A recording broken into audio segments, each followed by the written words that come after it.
ఏంటిది? ఏమైపోయింది? హైదరాబాద్ వచ్చిందంది, కోర్స్ అంది, ఏమైపోయింది? అసలు వీడియోసే పెట్టట్లేదు అనుకుంటున్నారా? అదృష్టం వచ్చి తలుపు తట్టేలోపు దరిద్రం వచ్చి ముద్దు పెట్టింది అంటారు కదా! అలా ఉంటదనమాట మన జాతకం. మనం వచ్చే రాగానే ఇన్‌స్టిట్యూట్‌లో హాలిడేస్ స్టార్ట్ అయ్యాయి. సో, మా ఫ్రెండ్ ఆళ్ళ ఇంటికి వెళ్ళాననమాట. మా ఫ్రెండ్ మీకు పరిచయం చేయలేదు కదా! దీని పేరు బేబీ. ఇది నా స్కూల్ మేట్ నుంచి ఫ్రెండ్ అసలు. మా బాండింగ్ ఎలాంటిదంటే 10థ్ వరకు కలిసి చదివాం. ఇంటర్‌లో సేమ్ కాలేజ్ అయినా వేరే వేరే సెక్షన్స్. ఇంజినీరింగ్ సేమ్ కాలేజ్ అయినా వేరే గ్రూప్స్ వచ్చాయన్నమాట.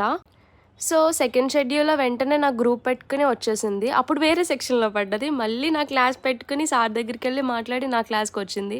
అంత బాండింగ్ అనమాట మా ఇద్దరికి. ఇంటర్ ఎలాగో వేరే వేరే సెక్షన్స్ అయిపోయాం. ఈ 4 ఇయర్స్ అసలు కలిసే ఉండాలి అని చెప్పేసి ఉండే అప్పుడు థాట్స్ ఇద్దరివి కూడా. 3 డేస్ నుంచి ఏమైపోయావబ్బా అంటే కొంచెం కోల్డ్ ఉండే. వాయిస్ ఓవర్ ఇవ్వలేకపోతున్నాను. అండ్ హాస్టల్ ఎన్విరాన్మెంట్‌లో సౌండ్స్ కూడా వస్తాయి కదా! అందుకనే మైక్ ఆర్డర్ పెట్టాను. అదొచ్చాక కంటిన్యూయస్‌గా వస్తాయి వీడియోస్ ఇంకా. Thank you for watching. Bye.